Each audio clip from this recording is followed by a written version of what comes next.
to Davies on the 14th of the 12th, 2023, minus a Davy. Unfortunately, health issues in the Milligan household are continuing.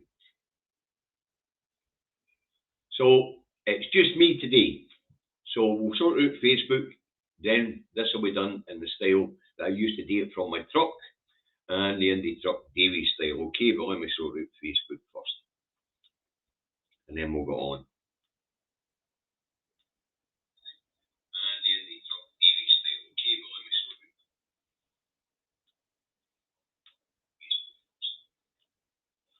Let me make sure that's public. Okay, we're public, folks.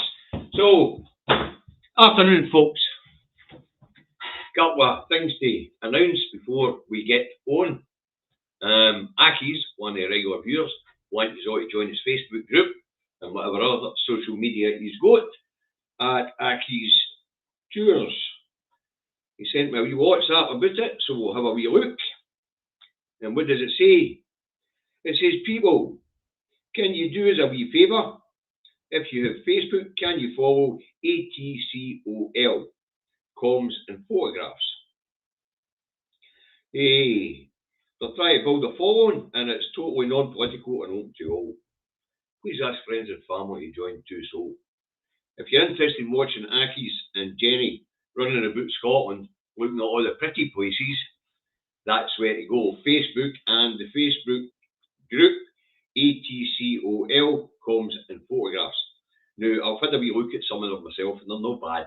Right, other news flash I've got for you guys before we get into this is that we've managed to get some of your money out to a couple of baby banks, G1, and they've got a thank you on their notice board.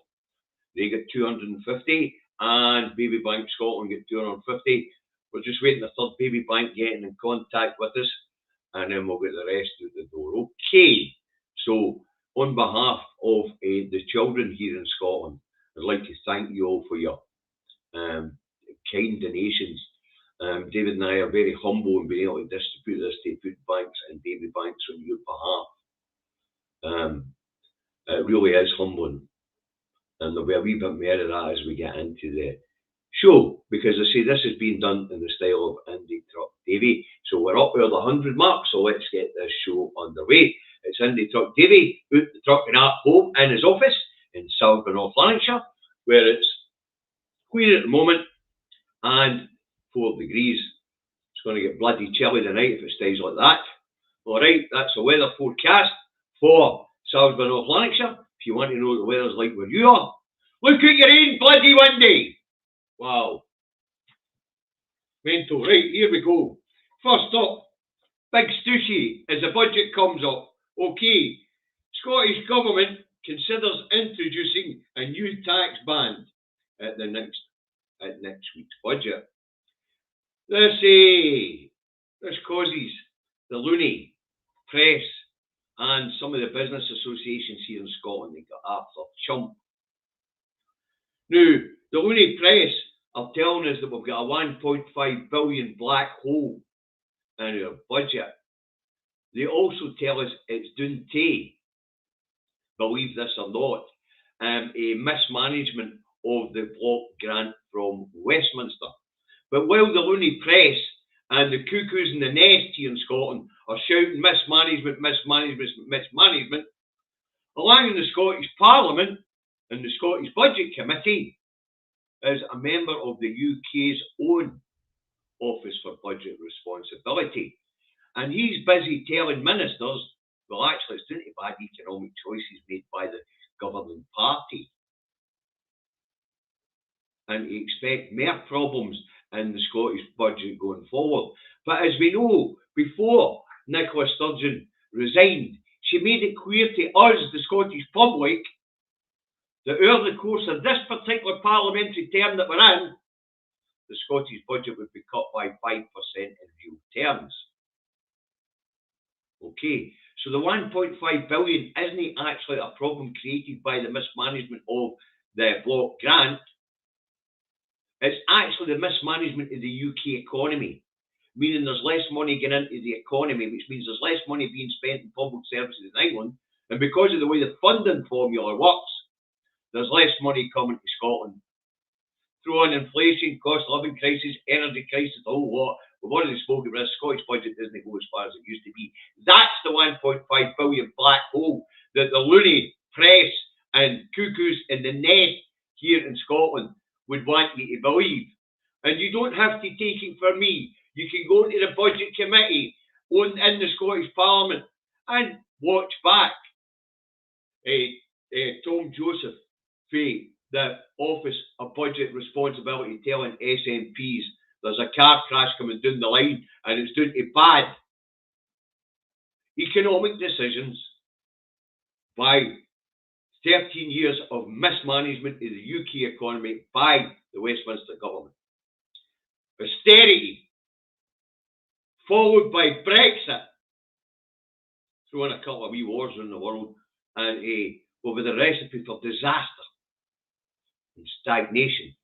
So when the loony press is telling you that there's a 1.5 billion hole in the Scottish budget expected over the next year because of mismanagement of the block grant, remember folks, we were warned at the beginning of this Parliament that in real terms the Scottish budget was being cut by 5% from Westminster.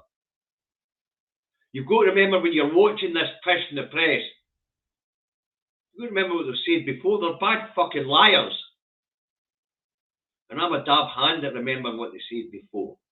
So, anyway, the idea now, because we've got a more progressive tax system here in Scotland, is to introduce a new band.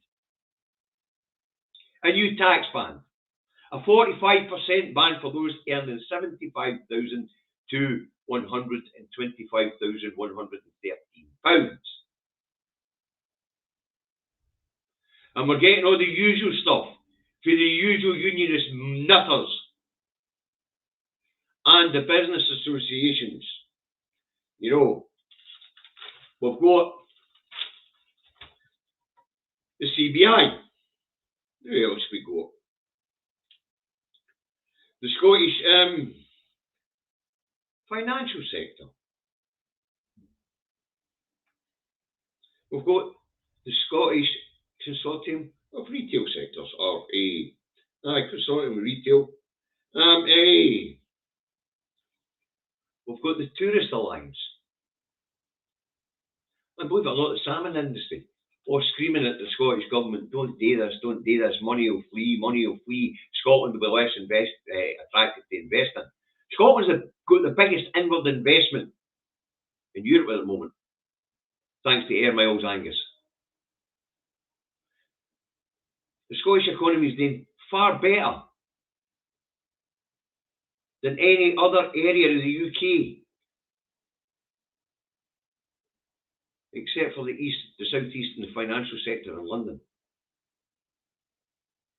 And all this about money fleeing, it's a lot of bollocks. People will sign for the good contract for public services, and people will pay for that contract. And how do we know that? And we look across the water to Denmark. That's what we know. That's what we know. We know that people are willing to pay high taxation for good public services. So if that means no dental charges, that means no prescription charges. If that means free university tuition, free eye tests, free bus travel for 12 to 23-year-olds, free bus travel for the over 60-year-olds, I could go on about how good the social contract is here. Money's not going anywhere.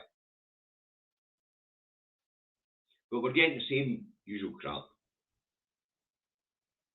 Yep, some people with the broadest shoulders in Scotland might have to pay a wee bit more. But as we know, for social attitude studies, they don't mind as long as the public services are good. So yep, looks like that 5-band system is about to be expanded to a 6-band system. Big deal. As long as the public services are good, the people will stay. Inward investment's high because people like the conditions to come and set their businesses up here. Same with Denmark.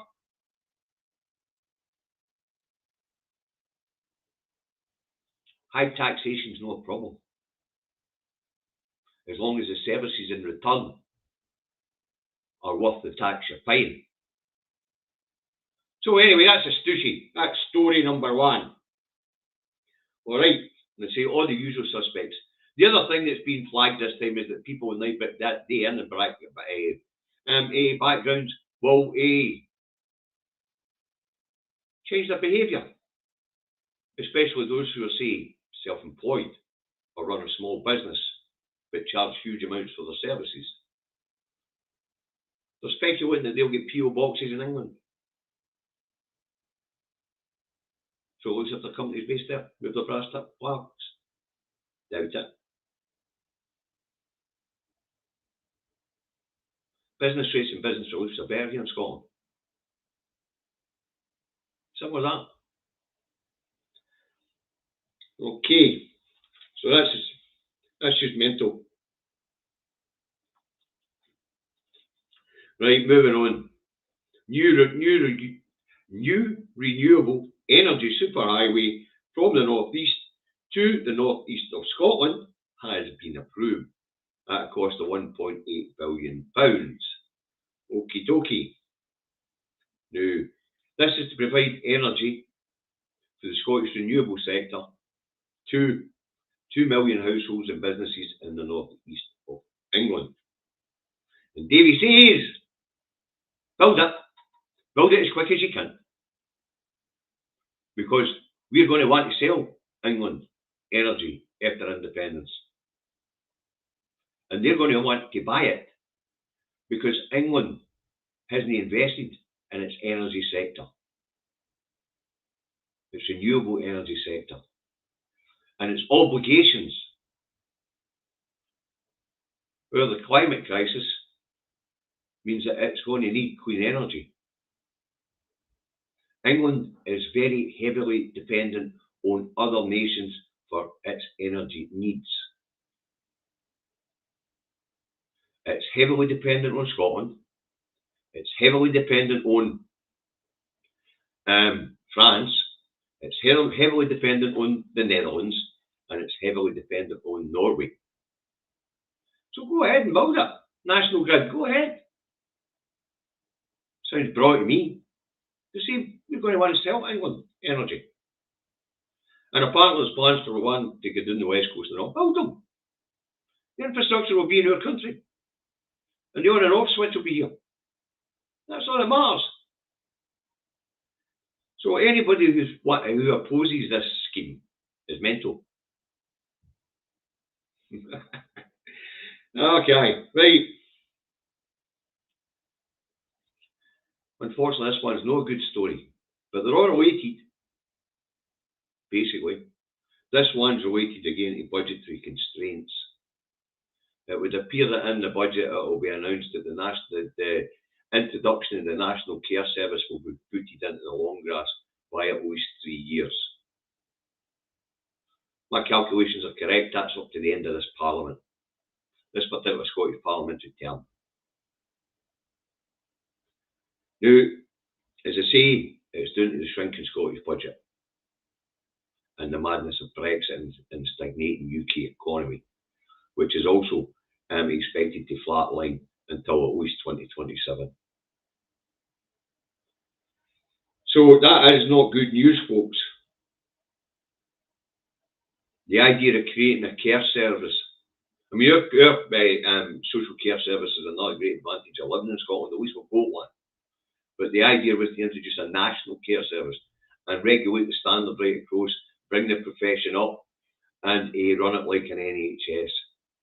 Unfortunately, as I say, due to budgetary constraints, the dead economy, failing UK economy, it's been kicked into the long grass. Will it ever be revived? As long as we stay on it, it will. As long as we stay on it. And of course, it'll be even quicker once we win our independence. Okay. I like this one. This one makes me smile for many reasons, folks.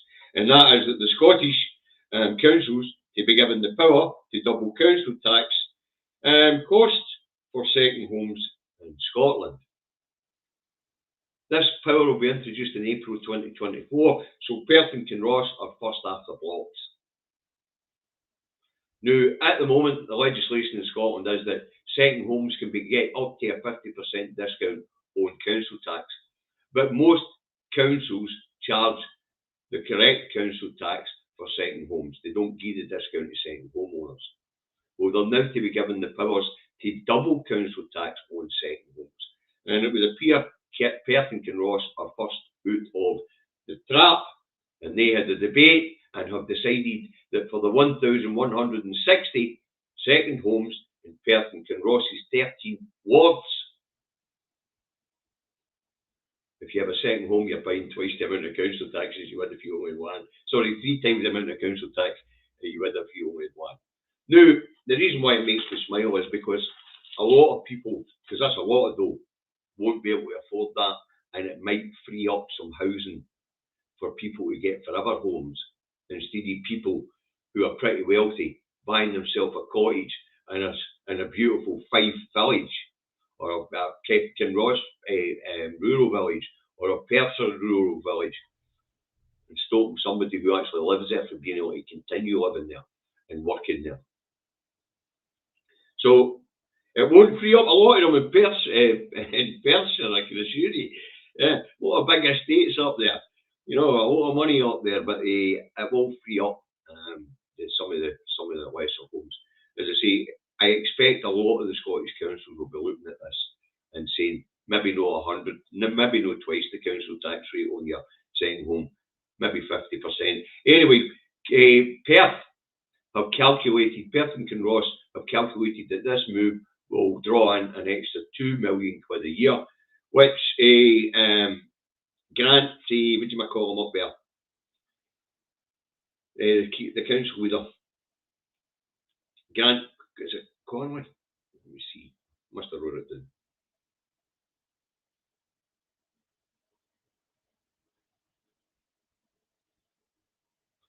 Grant Lang it is, Grant Lang. He says that he'll raise £2 million and that'll be spent on protecting public services and jobs.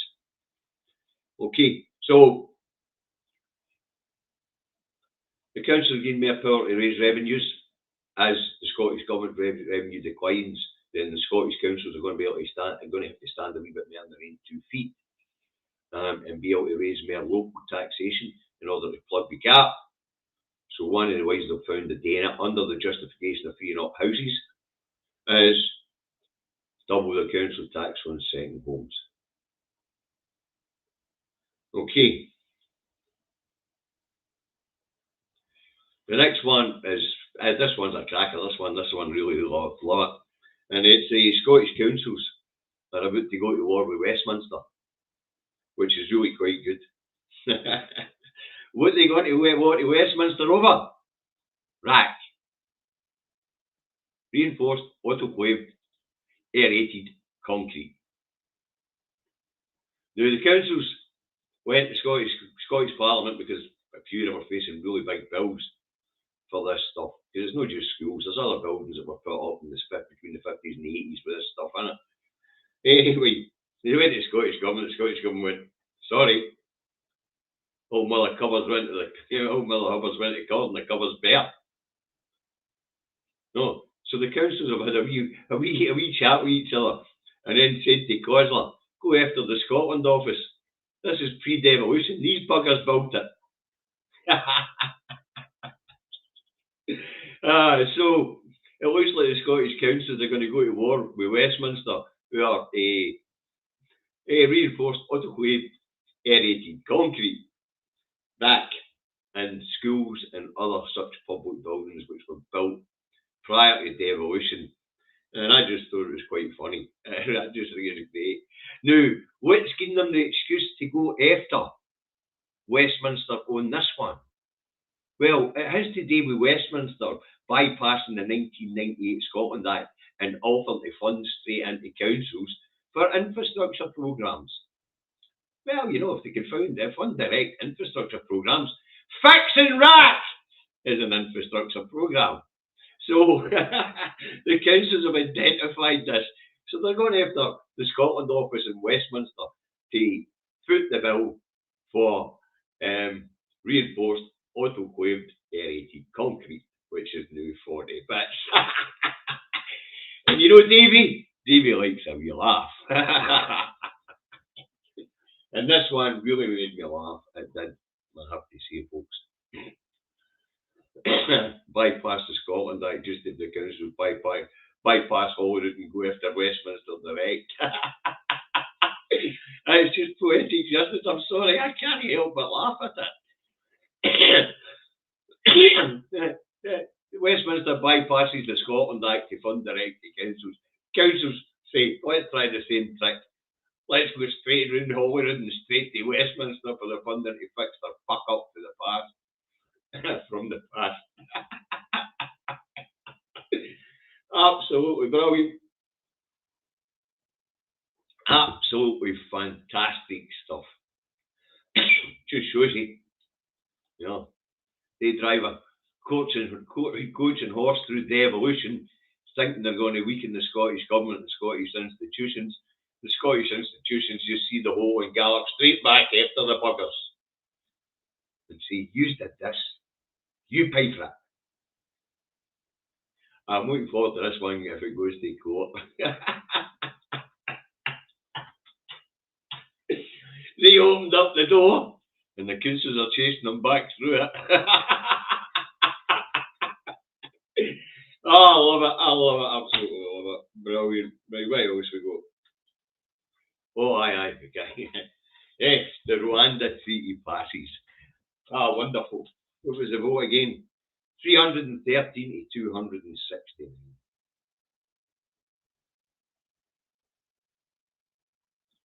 That's a good few didn't vote. That's a good few didn't vote. In fact, there's a full list of abstentions on the Parliament website. You can find out how each MP voted. So if you want to know how your MP voted on the Rwanda thing, then jump onto the House of Commons website and just go into the search engine and go for the Rwanda vote, and you'll get a list there. Okay. Anyway, the UK further enhances its position on the world stage as a pariah state. Okay. The UK is no longer to be trusted to stick by international agreements and international treaties. We've seen that with the Brexit thing, the situation in Northern Ireland, and we'll get a wee bit more what this Rwanda bill means for the Good Friday Agreement. Okay.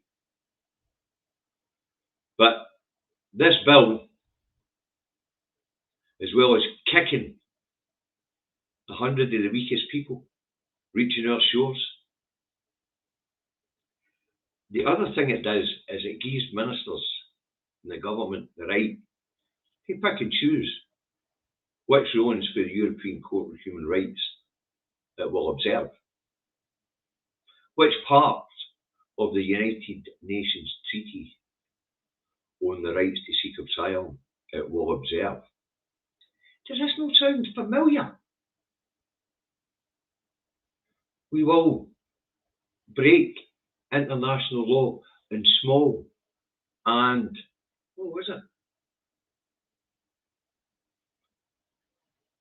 What was it? Somebody put in the comments, we'll break international law in small and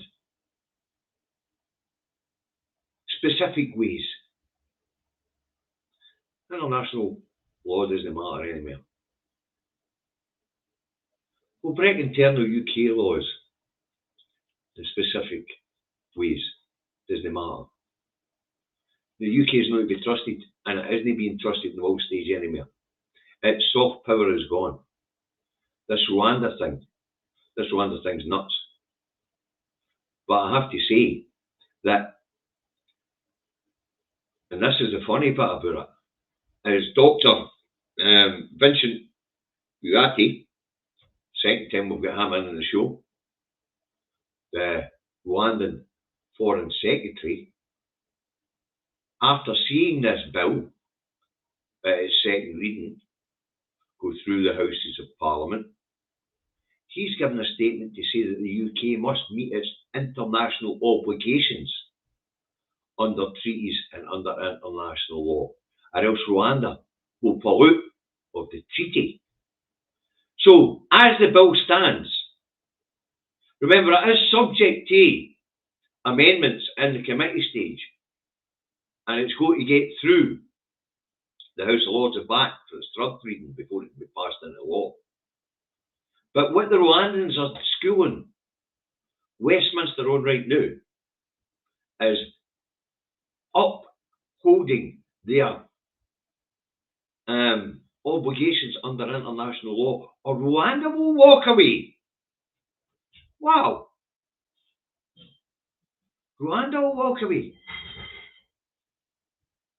And of course, at PMQs yesterday was about a football match abroad. No? And then when we go to Stephen Flynn, well, he went for the throttle on the UK, abstaining on a ceasefire. Thank you, Madam Director. On a ceasefire in Gaza. But the Rwanda thing, it will never fly. I'll never get off the gun. There'll never be a person sent. Because if this bill passes undermining human rights internationally or here at home, the Rwandans will collapse. Imagine that. A state that's based more or less a dictatorship, a state that's got wars going on about, a state that's actually fueling a proxy war with a neighbouring state, a state with a huge list of human rights violations, a state that's only recently got out of genocide, schooling the mother of all parliaments on upholding its obligations to international treaties. Wow. So it's just another crash and burn of any influence that the UK ever had on the world stage. Not that I care.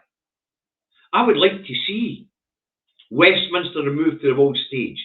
It's one of the reasons why I want independence. I knew what the first Iraq war was about. I've known what every body conflict since has been on about. And it's been about stealing resources. It's about controlling the energy market worldwide. Yeah, we were made up further into broadcast and all. But, you know, the Rwanda thing's a lot of crap. But the loss of influence worldwide is a good thing. Anybody that thinks that the UK has been a positive force on this planet hasn't got a Scooby-Doo about history. Not a bloody thing. There is not one positive thing that came out of the empire. Not one. See all this crap about education, railways and rule of law. These things were being worked out in these different continents and different places anyway. Did they want your system forced upon them? And our system ultimately, because it's corrupted their progress and emerging in their image. God knows how many different systems there would have been out there. And how well would they function? We just don't know. What we do know about is rape, pillage, murder, conflict, stealing of resources, what to bring back to Mother England, because it had nothing for itself. It was just a pirate. The UK's been a pirate state. Simple as that. And it's still going on. But Rwanda is a lesson to be learned by the people of Scotland. If you enter into an international obligation like you have with the rights to claim asylum, you live up with it, up to it. And if the amount of people moving and seeking asylum for any reason on this planet is happening, you can bet your boots the financial sector here in the West will get their horns in it. Right, so we'll move on. Oh, aye. A wee blow for East Kilbride and a big bonus for Glasgow. Apparently, in amongst this stupid stushy, who are Scottish ministers talking to other international ministers without the UK's permission, or leaving the UK's agenda, or having an opinion of their own. Well, anyway, the Foreign and Commonwealth Office have announced that they're moving 1,000 jobs from East Kilbride to Glasgow, to a new facility built in Glasgow. And of course, that'll be a wee blow to the East Kilbride economy. Won't really affect the workers much. Thanks, Geordie. Thanks very much. Won't really affect the workers very much. Why won't it affect the workers very much? Yeah. You stand on the top of a hill with East Kilbride and you can piss in Glasgow. So getting there is not going to be difficult. So nobody's going to lose their job. They're just going to have to commute into Glasgow. So a wee boost for the bus companies, a wee boost for the railway companies, the rail company. But it'll be a blow to the local economy. There'll be less footfall in the shops and things like that. Anyway, the facility, the Foreign and Common Offices facility, Offices facility in East Kilbride isn't closing. HMRC apparently are moving in. Now, I'm not quite sure how many HMRC employees will be taking this building out, but apparently HMRC are taking. And if it held 1,000 employees for the Foreign and Commonwealth Office, I'm sure there'll be a fair few tax jobs moving there. Okay. So, it is a blow for East Kilbride. And Sean Robson, Deputy FM, points out that one of the promises of the 2014 referendum was that the UK government would diverse and put merit services into Scotland. We were all horrified and saying, no, you fucking won't, get them out. But, as I say, I don't think many people will lose their job. I mean, as I say, you can virtually spit to the top of the hill at East Kilbride into Glasgow. It's that close together. East Kilbride is now basically a suburb of Glasgow, actually. Or a sub-town like Easterhouse or Castlemilk or Drumchapel. So, it's not going to affect the amount of people employed in the economy. But it will affect the local economy in East Kilbride, because I say, 1,000 people working in that office, a lot of them would have actually been travelling from Glasgow and from North Lanarkshire, elsewhere in North Lanarkshire and South Lanarkshire, into East Kilbride. And they would have been spending in the shops and that there, okay. Right, I suppose because we're in the guys at Indie Truck Dairy, we've already covered Prime Minister's punch-up. We may as well cover First Minister's punch-up.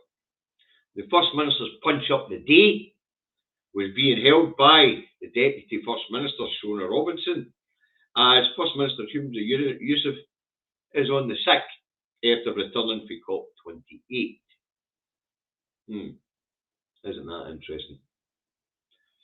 We wish him a speedy recovery, and I hope it's nothing serious. Anyway, Dougie Ross goes on waits for ambulances here in Scotland. Shona, nonchalant, it's a UK-wide problem.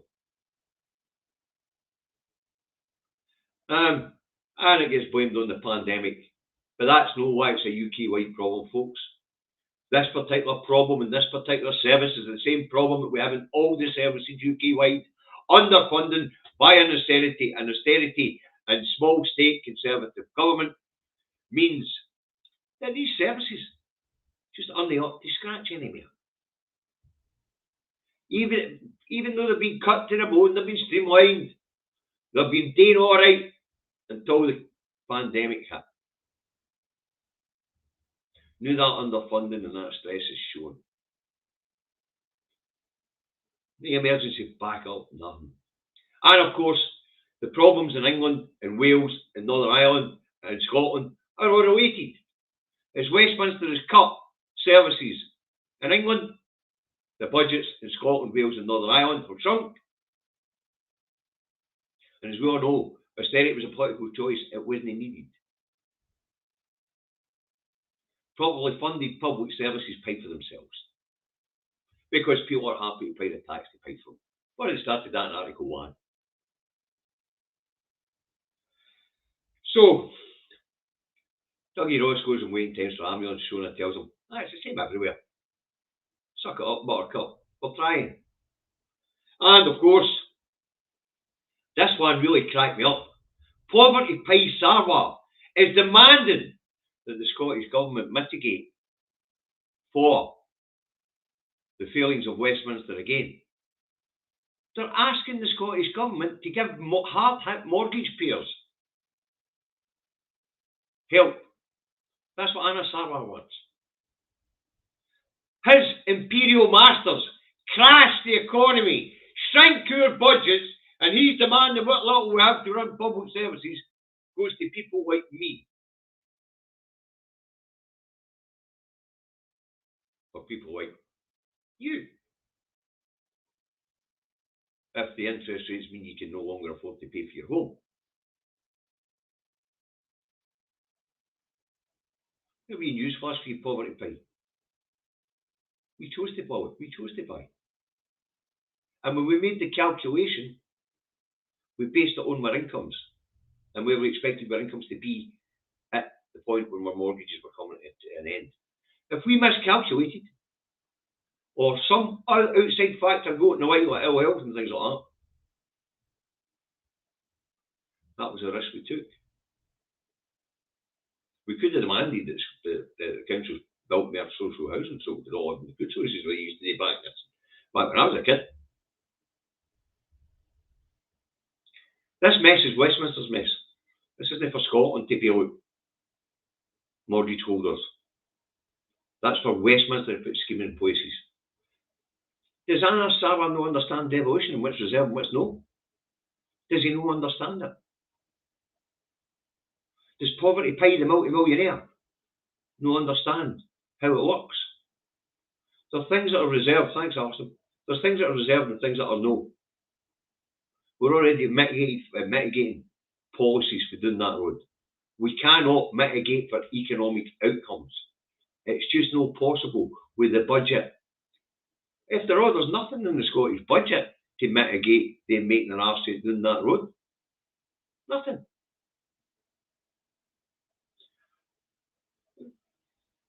But the idea that Poverty Pie wants the Scottish Government to mitigate against interest rate rises caused by the economic mismanagement in the UK economy by the UK government.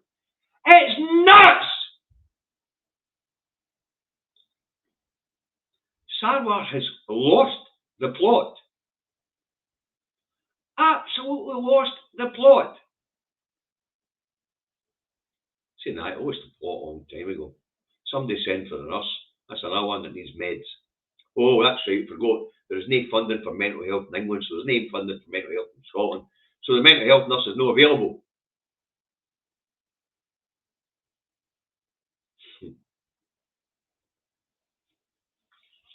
Right, where we go. New report out today shows that Scottish, this one's a good story actually, Scottish free bus travel for the 12 to 23-year-olds has been a roaring success story and may also have benefited the Scottish economy. I hope the consortium of retailers are listening. Anyway, Green MSP Gillian Mackay raised the issue with Fiona Robertson at First Minister's today. Sorry, Fiona Robertson at First Minister's today. I say Fiona first, Shona. Shona Robertson at First Minister Day, and she was talking about this report, saying that it had been a roaring success for its trial period, and she's asking the Deputy First Minister, what she can do to expand the scheme. Well, there's not really much she can do. We're talking about shrinking budgets here. But what if Shona Robson, Deputy First Minister, did say was she would work cross-party to try and keep this scheme going. Now, it's helped across a lot of sectors. It's helped the nighttime industry, because the 18 to 23-year-olds like to go out. It's helped those who are in employment and under 25, because there's a different rate of minimum wage. And of course, it's helped apprentices. It's helped families, because they no longer have to pay for the school bus.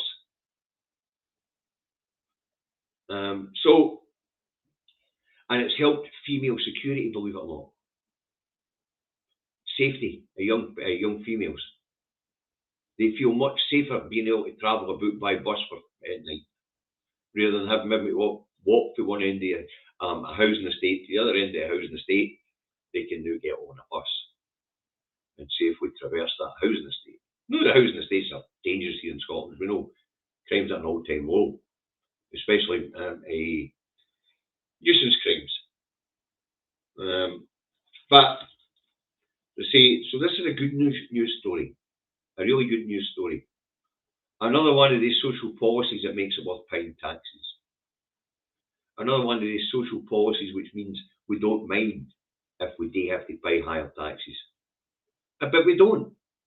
When we look right across the board, and let me explain this to anybody in England watching, we look right across the board, our council tax is cheaper. Up until you get to £28,000 a year, your income tax is, £23,000 a year, £21,000 a year, your income tax is cheaper. So if you make less than £21,000 a year, you're only paying 19% here. That's less than the UK. And as a large proportion of the workforce are young, and a large proportion of the workforce are earning about 21,000, then actually the majority of Scottish taxpayers are better off. And then our water is cheaper. We're not paying bill here to some water company. Our electricity is dearer, but you guys can throw that crap. So we don't pay any higher tax here than other parts of the UK. We don't. A certain proportion of our population with the broadest shoulders do, but that's it. But this is a really good story. It really is. It's saving money, and any money, disposable income, goes back into the economy. So that's a good thing. All right. So what else has been going on this week? Well, UNICEF released a report into poverty in 40 developed nations, and of the 40 developed nations, out of the 30 Western nations, meaning the EU 27, Canada, America, United Kingdom, the UK had the worst rates of child poverty. The worst rates of child poverty. In some parts in England, 1 in 3 children. The aggregate in England is 1 in 4 children live in poverty. The same in Wales, same in Northern Ireland. Here in Scotland, the statistics slightly better at 1 in 5 children living in poverty. And of course, that's because we mitigate things like the bedroom tax. We mitigate things like the rate clause. We mitigate things like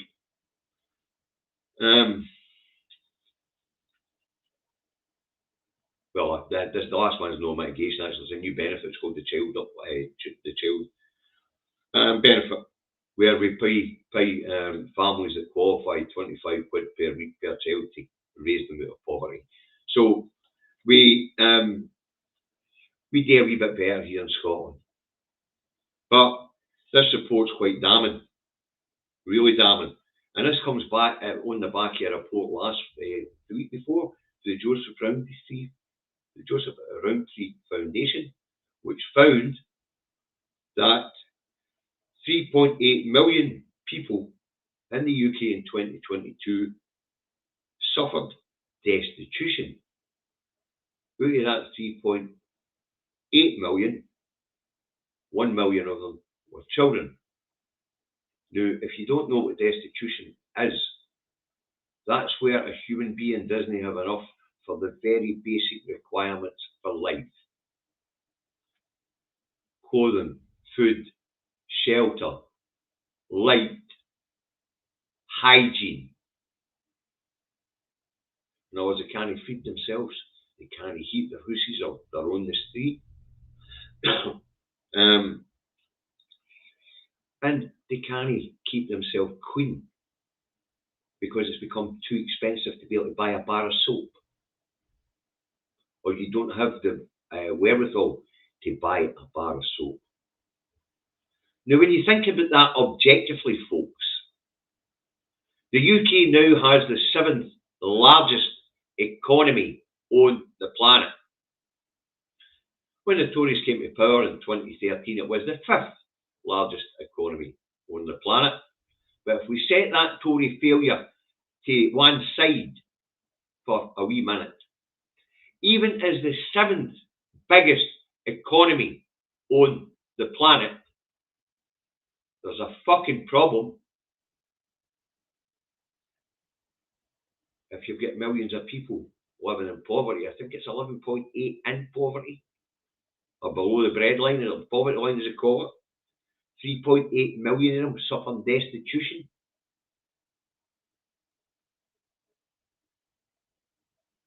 Well, there's something fundamentally flawed when the 7th biggest economy on the planet, mind, there's only 66 million people in that 7th biggest economy. That means there's something wrong with wealth distribution within that economy. That's down to management. And that's down to governments letting companies away with things and no bothering their arse maintaining the basic needs of the people. And no maintaining the basic needs of the people is treason against the people. It's a dereliction of duty by the government. The basic principle of government and the basic duty of government is to look after your people. You protect your people. That doesn't just mean during conflict and during war. That means during famine, during, as we've just seen, pandemics, natural disasters, everything. So what we plan for, it's always going to be the welfare of people thought of. Why? Because in order to maintain a big economy, like it was when the Tories did earlier, the 5th biggest economy on the planet, you need a well-educated, healthy population. And that makes ensuring they've got roof over their heads, warmth, hygiene, medical, and food in their bloody belly. A well-educated, a well-tended population is what grows a good economy. And of course, they should all be of scale, depending in each nation, or each nation state, or each nation or each state. Let's draw a definition there. They should all be proportionate to scale. So how this tiny wee island made it to number 5, never mind number 7, and at one point right up it was number 1, but after all it did control half the planet at the time. And that wasn't a good thing, as we spoke about earlier. But it's just a fundamental failure of government, folks. And this isn't just this particular Tory government. You know? I remember reading a report in the 1950s, about 1954, where they reckoned that they would eradicate poverty by the year 2000. Wow. And when you think about periods of Labour governments, you know, the 50s, the 70s, and the 1990s. Only the one after the Second World War had any optimism. Everything's went backwards since then. And all the economic strategies that have been taken up since then have been bloody well stupid. Stupid. And economies have stopped working for the people. The people have started working for the economies. There's a fundamental flaw there. And that's what countries like Scotland are trying to address, with the well-being society, where people contribute to the economy, but the economy is there to sustain the people. Not the people being drained and worked to death like bloody slaves to maintain the wealth of some people. It's just not how it's meant to be. It just isn't. So we need to get back to the economy working for the people instead of people working for the economy. Right, what else we got? Oh, aye. This one tells me. I've been watching this since the reshuffle. Knew it was coming after Jeremy Hunt's caper at his mini budget stroke autumn statement, where the disabled, or the less able, or those who have health problems are going to have 18 months, or they have to be trying to find a job for 18 months, or they're going to have found a job in 18 months, or they're going to take their benefits away. That was in the autumn statement. That was horrific enough. But I've been watching the situation since that mini shuffle last week, when Robert Jenrick resigned and caused a reshuffle. And I've been watching all the different ministers being appointed. And most people won't have noticed, but I've noticed. And I'm telling you about it to look out for people in your communities, because there is no minister for disabled people anymore. It would appear Sunak has quietly retired it.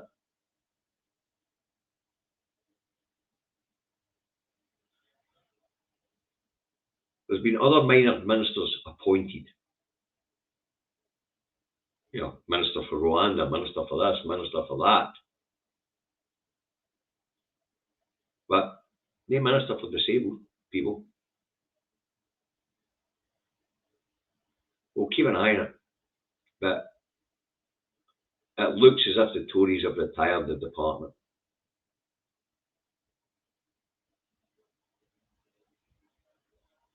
That's pretty chilling, considering the onslaught against the disabled people's rights over the last 13 years.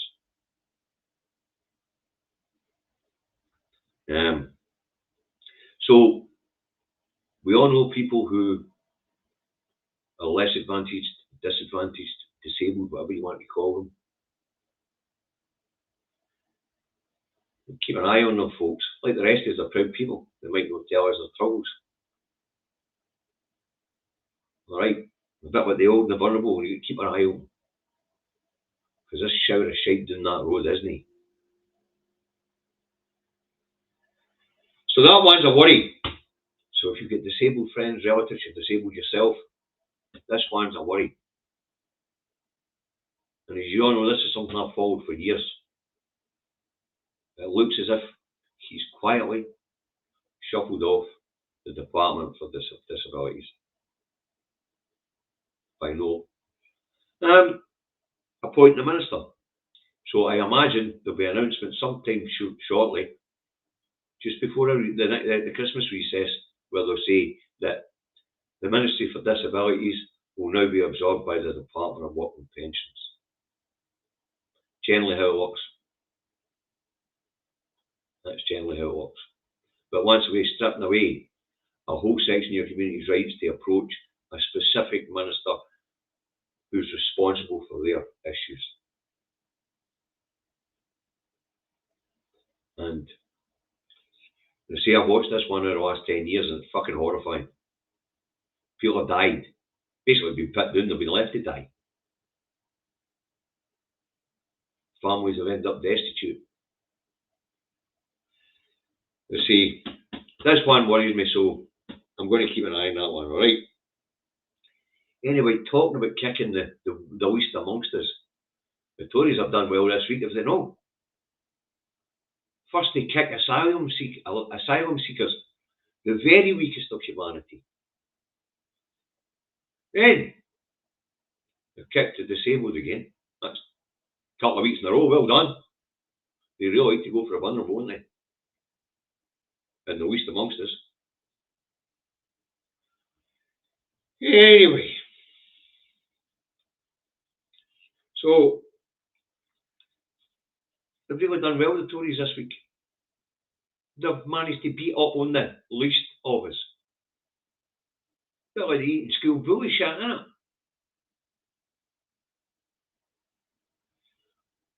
Somebody's telling me that in the Department of Work and Pensions there's a massive shortage of staff. Aye, it's called austerity and cuts. Right, anyway, let's have a look at the war in Europe, just to sort of round this up. Let's have a look at the war in Europe and Gaza. All right. Now, President Zelensky is getting frustrated as the West get bored,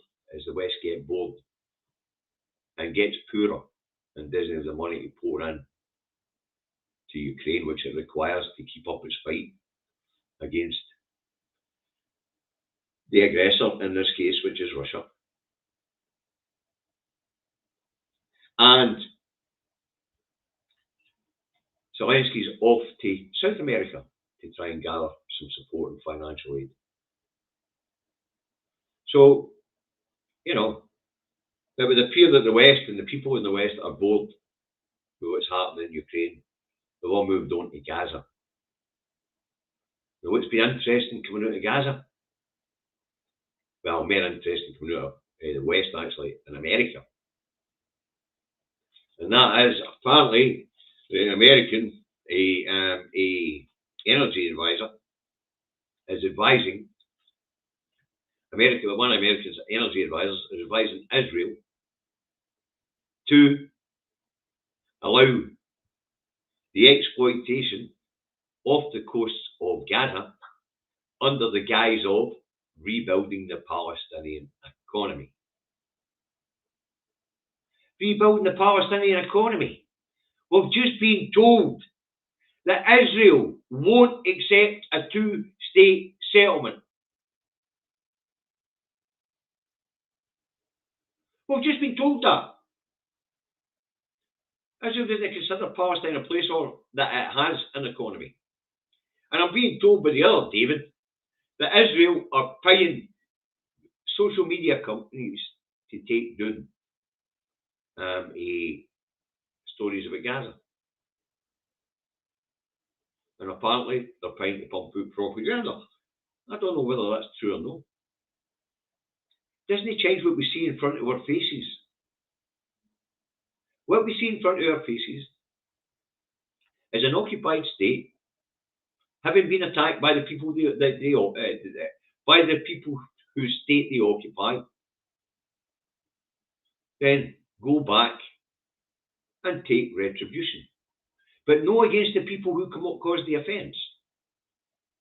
Against the general population.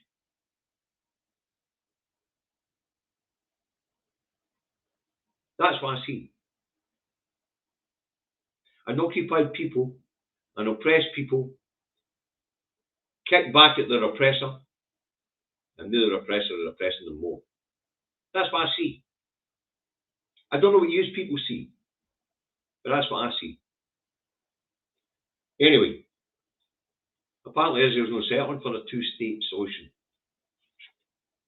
If that's not one of the most chilling things you've ever heard in your fucking life, it should be. There should be bells echoing around this planet at that one. Because that tells you their intentions. Their intentions is to drag the Palestinians out of Palestinian lands and take them out.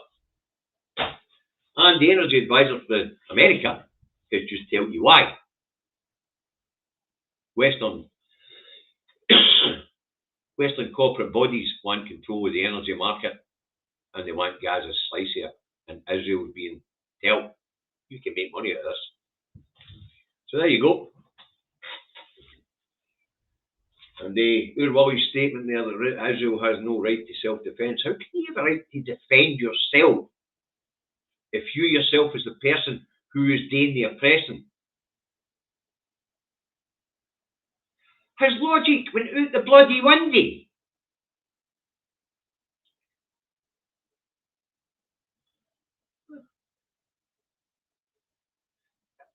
I mean, the very definition of oppression has been lost.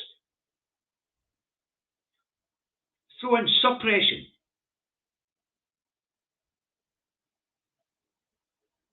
It's a pretty nasty mix. I call it as I see it. Nobody condones the violent actions of Hamas. Nobody. But we understand how it happened. Prisoners.